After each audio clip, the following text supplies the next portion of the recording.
At the port of Los Angeles and Long Beach, where hundreds of ships are caught in holding patterns, a team of health workers, that's them in the yellow vests, navigate vast labyrinths. They make their way to crew members, seafarers as they're called, unable to get to a clinic or a pharmacy. 8 ships a day today. In this case, it's a U.S. flagship headed to China by way of Hawaii. In Hawaii, they require you to be vaccinated to go ashore. It's the situation around most of the globe. No vaccination, no leaving the ship. For many international seafarers, this outreach program offers them their first opportunity to get the shot. If they don't speak English, what do you do? So personally, I use Google Translate to help me. Brittany Vielle, a traveling nurse from South Texas, collects signatures from ship captains she meets. Are some people really happy when they get their vaccines? They definitely are. They're very grateful.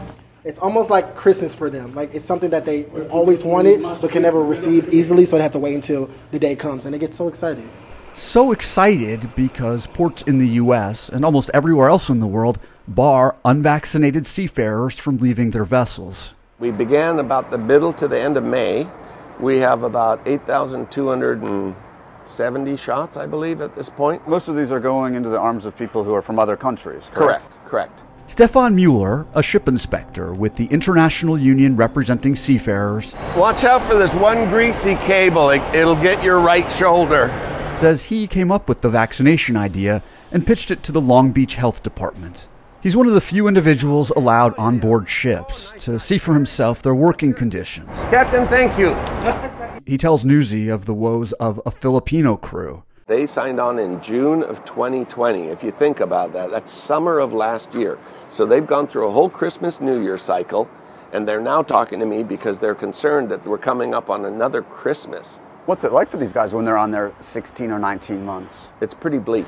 And if they complain too much, it's a double-edged sword. They get sort of blacklisted, or they get labeled as a problem crew person.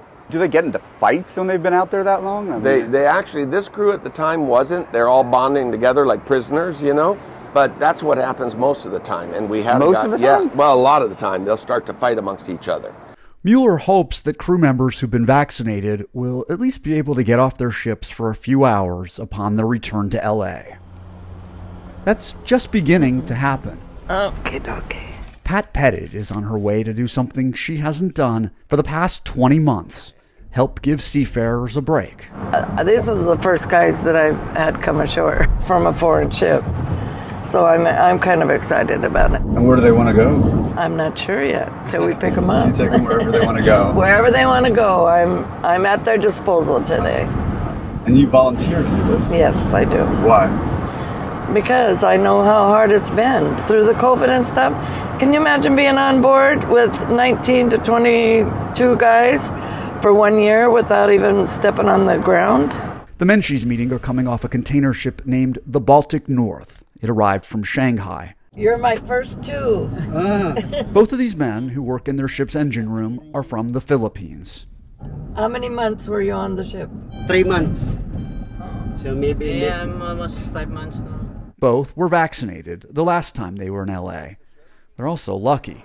Customs and Border Protection is allowing some crews with visas and their COVID vaccines to go ashore.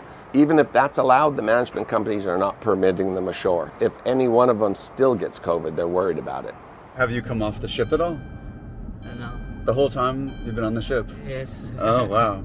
We must pretend no that we are not homesick because we need to earn money. So where are we going to go? Ah, Walmart, Target? Walmart, ma'am. It's better. I think in Walmart is cheap. Okay. But first, Pettit takes them to the Seafarer Center. There's one of these donation-supported centers in many major ports around the world. They're just thankful for a place like this to blow off some steam and relax a little bit. Dick McKenna would know. He's a retired U.S. Navy captain who volunteers his time here and serves as the center's president. How is the situation of being a seafarer been affected by this backlog that's forcing ships to wait so long to get a berth? More time at sea. Because of the COVID, while they're in port, they turn right around and they go right back and load up and come on back again. Through the pandemic, this facility has served mainly as living quarters for U.S. seafarers waiting for their ships caught in the backlog. The two Filipino seafarers get their first opportunity in many months to do some shopping for items that perhaps they themselves brought across the ocean. First stop, the candy aisle. Who's that for? For personal use. Personal use, okay. Yeah. Anything else you bought today? He says he needs to find something for his girlfriend back home. Some what? Hair clipper. And hair clippers. Oh yeah, your hair's getting long. They say they hope to come back here when they return to LA from Asia in around a month. Do you like the life of being on the ship? We need this job. You need the job. Yes. We need to like this job.